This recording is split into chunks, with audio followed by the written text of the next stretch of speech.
Hello everyone, welcome to SMV classes. आज के इस वीडियो में हम बात करने वाले हैं कि अगर आपको इंग्लिश में किसी को धन्यवाद करना हो, किसी को शुक्रिया कहना हो, अपना आभार व्यक्त करना हो या फिर किसी के प्रति कृतज्ञ महसूस करना हो तो आप कैसे करेंगे, आप कैसे किसी को अप्रिशिएट कर सकते हैं। बेसिकली हम देखने वाले हैं कि आप कितने तरीकों से इंग्लिश में किसी को थैंक्स कह सकते हैं। ये इसका पार्ट 1 है। इसी पर्टिकुलर टॉपिक का मैं एक पार्ट 2 और पार्ट 3 भी रिलीज करूंगा। ये डे 4 है तो पार्ट 2 डे 14 पे और पार्ट 3 डे 24 पे आएगा, जो कि ऑलरेडी मैं स्केड्यूल कर चुका हूँ। तो वीडियो शूट हो चुके हैं, बन चुके हैं। तीनों में क्या क्या डिफरेंस है, पहले पार्ट में मैं कुछ बिगिनर लेवल सेंटेंसेस की बात करूंगा जो बेसिकली आपने सुने हुए हैं, जिनका मतलब मोर और द लेस सेम होगा। पार्ट 2 में थोड़ा सा इंटरमीडिएट लेवल की बात करेंगे, जहां पर थैंक का इस्तेमाल, इस वर्ड का इस्तेमाल थोड़ा कम करके बाकी शब्दों की मदद से हम इसको कवर अप करेंगे। और पार्ट 3 में जनरली थैंक को अवॉइड करने की कोशिश करेंगे और बिना थैंक यू बोले स्पेसिफिकली हम बहुत अच्छे तरीके से किसी का धन्यवाद करेंगे। ऐसे शब्दों का इस्तेमाल करेंगे तो शायद आपने ना सुने हो, लेकिन उनका मतलब बेसिकली सुनने में बहुत अच्छा लगता है और थैंक यू बहुत बेसिक और बहुत पुराना सा फील होता है। तो कुछ नया तरीका किसी को धन्यवाद कहने का जिसको सुन के उसे भी अच्छा लगे, हम उनकी बात करेंगे।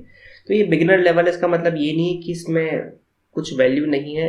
इनमें भी बहुत सारे ऐसे सेंटेंसेस हैं जो आपने नहीं सुने होंगे, जो आप जनरली यूज नहीं करते हैं। तो मैं चाहूंगा कि आप उन्हें अपनी कॉपी में लिखें और थोड़ा सा जुबान को प्रैक्टिस करने दें, राइट, उनको जुबान पर चढ़ने दें और सिचुएशंस को समझ के यूज करें कि कौन सा सेंटेंस कब यूज करना है। सबसे बेसिक जो मेरे हिसाब से हो सकता है वो है थैंक्स, और इसके जस्ट बाद जो है इसी की फैमिली में वो है थैंक यू।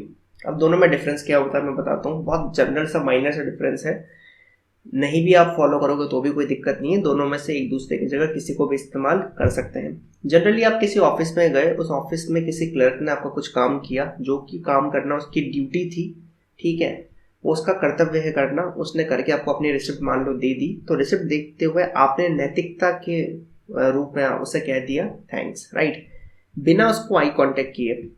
अब ये जो थैंक्स और थैंक यू है, इसमें ये डिफरेंस है, दोनों तभी इस्तेमाल होते हैं जब सामने वाले बंदे ने अपनी ड्यूटी जो कि उसको करनी है वो ही पूरी करी है। तो आप थैंक यू न भी बोलें तो चलेगा, लेकिन शिष्टाचार के रूप में आपको उसे थैंक्स या धन्यवाद कहना चाहिए। तो ये दो तरीके हैं। जनरली आप स्लिप देखते हुए बोल गए थैंक्स और निकल गए, ऐसा ही होता है, बिना आई कांटेक्ट के, बिना उसको देखे। वो बंदा अपने कंप्यूटर पर काम कर रहा है, आप स्लिप देखते हुए थैंक्स बोल के निकल गए, उसने भी फ्लो फ्लो में वेलकम बोल लिया, ना आपने उसे देखा ना उसने आपको देखा, वो थैंक्स है। आप उसको देख के थैंक यू बोलना चाहते हैं तब आप थैंक यू बोलेंगे, आपका धन्यवाद, राइट। आप उसे एड्रेस करके बोल रहे हो तो वो भी सर झुका के आपको बोल सकता है वेलकम, ठीक है, आपका स्वागत है।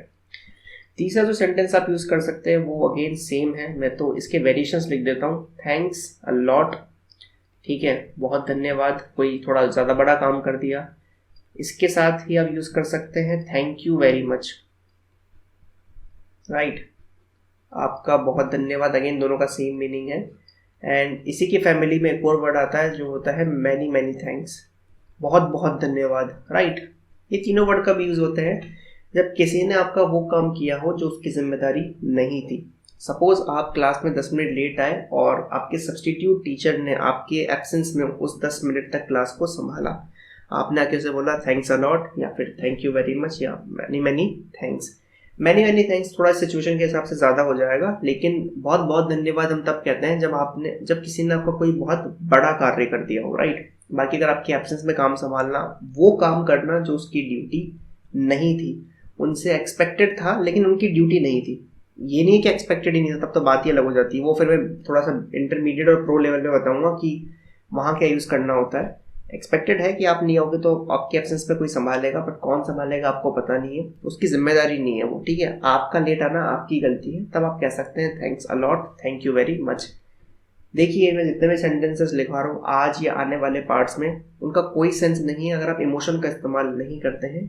आप किसी का आभार व्यक्त कर रहे हैं तो इमोशन के साथ करें, अपने हृदय का इस्तेमाल करें थोड़ा सा, राइट, ऐसा नहीं निकाल के बाहर दे दें। लेकिन दिल से नहीं बोलोगे तो ये शब्द थोड़े कोरे लगते हैं और थोड़े से फिर ऐसा लगता है कि आप फेक हो रहे हो बहुत ज्यादा, राइट, आप कहना नहीं चाहते हो, आप अकड़ में कह रहे हो। दूसरी चीज, अगर आप भाव ना भी ला पाओ तो एटलीस्ट किसी को थैंक यू बोले तो आंख बंद करके थोड़ा सा सर झुका के बोले, थोड़ा सा सेंस लगता है, राइट, लगता है कि आप रियल में किसी का शुक्रिया अदा कर रहे हैं। एक ये है, इस पर स्टार लगा लो, नो थैंक्स प्लीज, नहीं धन्यवाद। ये कब इस्तेमाल होता है, मान लीजिए आप टेबल पे बैठे हैं, डाइनिंग टेबल पे आप पानी पी रहे हैं और ग्लास में आपका पानी खत्म हो चुका है। सामने से मान लो आंटी ने देखा और वो कि आपका ग्लास भरने के लिए जग लेके आई और आपने बोला नो थैंक्स, ठीक है, नो थैंक्स प्लीज, नहीं रहने दीजिए, धन्यवाद। अब क्यों नहीं रहने दीजिए, तो समझ में आपको पानी नहीं पीना। धन्यवाद किस खुशी में करा आपने? सर आपका ग्लास खाली देखकर उन्होंने ये जिम्मेदारी समझी कि हम उसे फिल करने के लिए आए, राइट। तो आपकी मदद करने के लिए कोई आगे होके आ रहा है पर आपको उनकी मदद नहीं चाहिए या फिर आपको लिटरली ज़रूरत नहीं है, तो आप नहीं कहेंगे। लेकिन नहीं के साथ अगर आप धन्यवाद नहीं कहते और प्लीज़ नहीं कहते तो वो थोड़ा सा रूड लगता है, क्योंकि सामने वाला आपकी मदद करने के लिए इंटेंशन से आपके पास आया था, तो एटलीस्ट उसके लिए आपको धन्यवाद कहना है। और आपको मदद नहीं चाहिए उसके लिए आप नो प्लीज़ कह चुके हैं। समझ में आ गई बात? तो नो थैंक्स प्लीज़ ये भी आप यूज़ कर सकते हैं, काफ़ी पोलाइट सेंटेंस है, काफ़ी अच्छे से काम करता है, राइट। इसके बाद अगेन आप लिख सकते हैं so nice of you, so nice, या फिर आप इसी के साथ स्लैश लगा लिख सकते हैं kind of you. So nice of you आप बहुत अच्छे हैं, सो काइंड ऑफ यू आप बहुत दयालु हैं। That's very nice of you, that's very kind of you, it's nice of you, it's kind of you. Again एक सेंटेंसेस के बहुत सारे वेरिएशन है, सबका एक ही मीनिंग होता है, आप बड़े दयालु हैं, आप बड़े अच्छे हैं। कहाँ इस्तेमाल हो सकता है? मान लीजिए अब रात में अकेले घर जाने वाले हैं, तो आपके चाचा जी ने, आपके अंकल ने बोला कि बेटा अकेले मत जा, मैं तेरे को घर तक छोड़ के आता हूँ, तो आप क्या बोलेंगे? वो that's very nice of you, that's very kind of you. Basically क्या करा आपने यहाँ पर? आपने उनकी मदद को स्वीकार कर लिया। तो ये ध्यान रखिएगा, जब आप किसी की मदद को स्वीकार कर रहे होते हैं उस समय पर आप कहते हैं so kind of you, so nice of you. अब उन्होंने आपको घर पे छोड़ दिया, वापस अपने घर जा रहे हैं, तब आप उन्हें बोलेंगे थैंक यू, आपका धन्यवाद, thank you very much, thanks a lot. ध्यान नहीं है? तो so nice of you, so kind of you, ये सेंटेंस का एंड नहीं होता। बेसिकली आप यहाँ कहते हैं कि आप बड़े दयालु हैं और हम आपकी मदद को स्वीकार करते हैं, राइट। तो ये ध्यान रखिएगा, फाइनल थैंक्स नहीं होता। जैसे मैंने बताया था ना कि अगर आपको किसी से विदा लेनी हो, आपके घर पे कोई मेहमान आया, तो वो सीधा ये नहीं बोलता बाय हम जा रहे हैं, वो पहले अनाउंस करते हैं I have got to go, oh I am getting late, और 3 बजे उसके पापा आते ही होंगे, मुझे निकलना चाहिए, फिर आप बाय कह के निकलेंगे। तो पहले आपने समा बांधा, माहौल बांधा, आपने एक रीज़न दिया कि हाँ यार इस रीज़न की वजह से मुझे घर निकलना है, ठीक है। उसी तरीके से सो काइंड ऑफ यू या सो नाइस ऑफ यू, आप प्रॉपरली थैंक नहीं कर रहे हैं, आप उनका एक तरीके से धन्यवाद कह रहे हैं कि भाई आपने दयालुता के माध्यम से हमारी जो ये हेल्प करने का प्रस्ताव रखा है इसे हम स्वीकार करते हैं। तो ये ध्यान रखिएगा, थोड़े छोटे छोटे से डिफरेंसेस है, देखिए इनको कोई मैटर नहीं करते इतने ज़्यादा। अगर सामने वाले को अंग्रेजी आपसे ज़्यादा झंड है ना, तो उसको तो घंटा फर्क नहीं पड़ेगा कि आप क्या बोल रहे हैं, राइट। लेकिन आपको पता होना चाहिए, अगर आप एक अच्छी इंग्लिश बोलना चाहते हैं तो आपको ये बहुत चूजी होना पड़ेगा कि कौन से सिचुएशन में क्या बोलना है। तो so kind of you, very kind of you, that's so kind of you. इसके बाद आप यूज़ कर सकते हैं थैंक गॉड। बेसिकली भगवान का शुक्रिया अदा कर रहे हैं हम यहाँ पर। ये है विस्मयादि बोधक चिन्ह, बेसिकली एक्सक्लेमेटरी मार्क। एक्सक्लेमेशंस में मैं आपको सिखाऊंगा, बट अभी बता देता हूँ एक्सक्लेमेशंस कहाँ यूज होते हैं। जहाँ आप अचानक से किसी भाव का प्रयोग करते हैं, जैसे कि आपने कोई भाव व्यक्त करा, अचानक से खुशी हुई, आपको सुन के पता पड़ा, अचानक से सदमा लग गया, उसकी मौत हो गई, हरे राम, है ना, हे राम मर गया हूँ, हे भगवान ये क्या हो गया। आप मान लो घर से निकल गए, अब इसका कहाँ यूज करोगे थैंक गॉड का? आप घर से निकले एयरपोर्ट के लिए, आपको आदत से जाके पता पड़ा कि टिकट तो शायद आप भूल गए, आपने बैग चेक करा तो टिकट वहाँ पर थे, पासपोर्ट वहाँ पर था, तो आपने बोला थैंक गॉड, वरना मुझे वापस जाना पड़ता, मेरी फ्लाइट छूट जाती।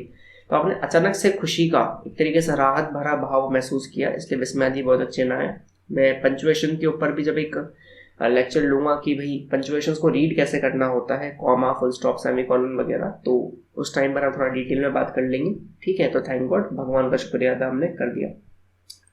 अब इसके अलावा एक और यूज होता है फाइन कॉमा थैंक यू। ये कब यूज होता है? ये थोड़ा सा रूड की कैटेगरी में आ जाएगा।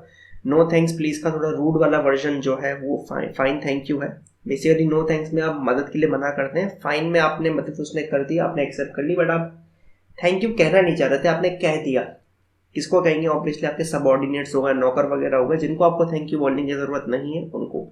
मान लीजिए आप अपना काम कर रहे हैं, ड्राइवर आता है कि सर मैंने कार अंदर गैरेज में खड़ी कर दी है, कार साफ कर दी है, ठीक है, गैरेज लॉक कर दिया और ये आपकी गाड़ी की चाबी रही, पेट्रोल मैंने फुल करवा लिया था, मैं घर जा रहा हूँ। तो आपने काम करते करते बोला फाइन थैंक यू, ठीक है, आपने बोला ठीक धन्यवाद। अब ये धन्यवाद जो आपने बोला ये रूड है, ठीक है, कायदे से आप आभार व्यक्त कर भी रहे हैं और नहीं भी कर रहे हैं, करना नहीं चाहते हो जबरदस्ती कर रहे हो, तो उस पर्टिकुलर केस में यूज होगा फाइन थैंक यू। अब इसके अलावा एक स्ट्रक्चर है thanks for the slash your, ठीक है।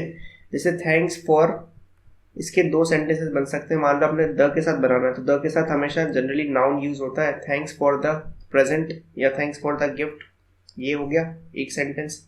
सर योर के साथ आगे आपने डैश लगा रखा, योर के साथ भी कुछ बना के देखो, तो हम क्या लिखेंगे, थैंक्स फॉर योर एडवाइस, मान लीजिए एडवाइस हो गया, हेल्प हो गया, ठीक है।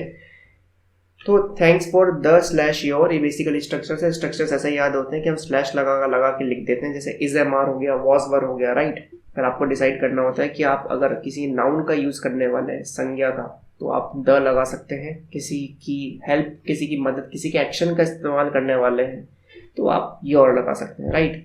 तो thanks for your visit, thanks for your advice, thanks for your help, आप कुछ भी यूज कर सकते हैं। Similarly thanks for the present, thanks for the gift, याद रहेगा।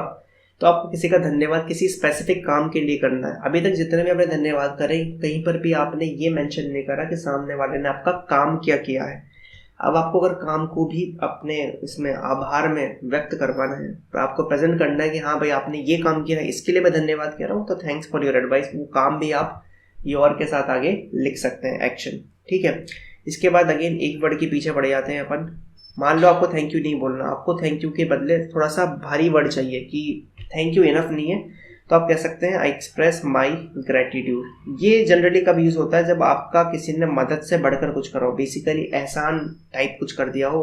मैं आपका एहसान नहीं बोलूंगा, ठीक है, मैं अपना आभार व्यक्त करता हूँ, I express my gratitude. Again इसका एक और वेरिएशन मिल सकता है, I express my gratitude, I express my profound gratitude, ठीक है, सेम होगा, आई एक्सप्रेस माई, और आप बीच में एक वर्ड लगा देंगे प्रोफाउंड। प्रोफाउंड का मतलब मैं अपनी प्रचंड रूप से अपना आभार व्यक्त करता हूँ, राइट। कब यूज होंगे आभार? आभार बहुत भारी वर्ड है, हर जगह इस्तेमाल मत कर देना। जब कोई एहसान आपके ऊपर करता है किसी तरह का, फाइनेंशियली किसी ने लास्ट मोमेंट पे हेल्प कर दी, किडनी दे दी बेसिकली, है ना, किडनी बेच के अपना आईफोन दिला दिया, जोकिंग, बट उस पर्टिकुलर केस में आप एहसान व्यक्त करेंगे, तो थैंक्स थोड़ा सा हेल्प के लिए, एहसान के लिए ग्रेटिट्यूड, राइट। एक और वर्ड यूज कर सकते हैं ग्रेटिट्यूड के साथ, वो होता है grateful. I am grateful to you, I am grateful to you, मैं आपका शुक्रगुजार हूँ। अगेन मदद, एहसान, शुक्रगुजार, तो मदद से ज़्यादा किसी ने कुछ किया है लेकिन एहसान से कम है, तो ग्रेटफुल यूज़ करो, अच्छे से चलता है। प्रोफेशनल लाइफ में भी बहुत अच्छे से इस्तेमाल होता है, ठीक है, फॉर्मल लाइफ में भी। अगेन इसका एक और है, I am grateful to you का I am very grateful to you, तो ये वेरी लगाने से कोई मतलब नहीं, thank you very much, thank you very very much. तो ये आप जितनी बार भी यूज़ करोगे उतना गहरा, जितनी शक्कर डालोगे वो उतना ही मीठा होता जाएगा। लेकिन अगर आप उससे अपने हृदय से नहीं बोल रहे हैं, थोड़ा सा इमोशन के साथ सर झुका के नहीं बोल रहे हैं, तो देखिए अब फिर आप कर क्या रहे हैं, आप बेसिकली ग्रेटिट्यूड ही तो कर रहे हैं, किसी का शुक्रिया अदा कर रहे हैं, किसी के प्रति अपना आभार व्यक्त कर रहे हैं, बट आभार व्यक्त भी नहीं कर रहे हैं, अकड़ के तन के बोल रहे हैं, हाँ थैंक यू, ठीक है, धन्यवाद। ये कोई तरीका नहीं होता है, राइट। तो अगर एटलीस्ट आप इमोशन नहीं ला पा रहे हैं तो कम से कम सर झुका के उसको बोले, अपना बॉडी लैंग्वेज इस तरीके का रखें कि सामने वाले को लगे कि हाँ आप सही में उसका शुक्रिया अदा कर रहे हैं, एक बेसिकली जिम्मेदारी पूरी नहीं कर रहे हैं, राइट।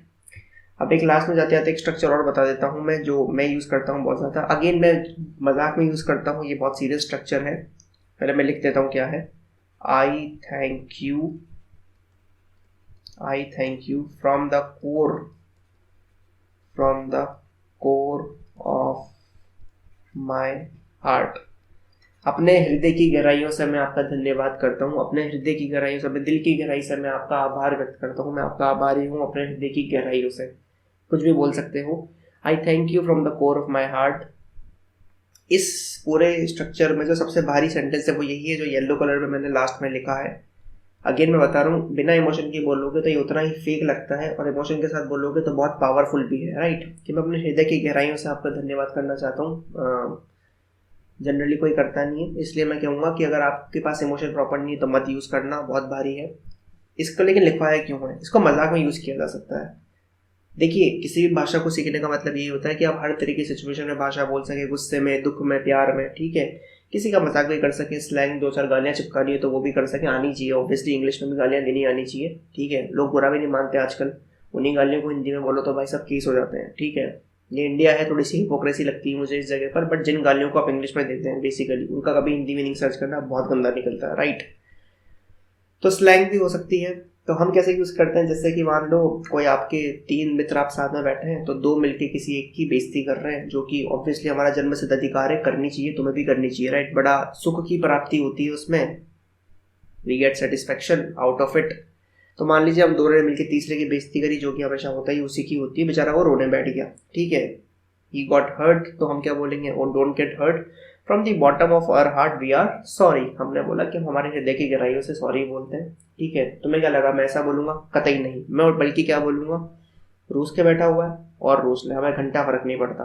तो इसको इंग्लिश में कैसे बोलूंगा, इसी स्ट्रक्चर को मजाक में देखना, oh man you are hurt, then you should know this, that from the bottom of my heart I don't give a damn, right। अब bottom of my heart तक उसको लगा था कि हाँ ये अपने हृदय की गहराइयों से माफी मांगेगा। मैंने क्या चेंज कर दिया लास्ट में, that you should know that from the bottom of my heart I don't give a damn, right।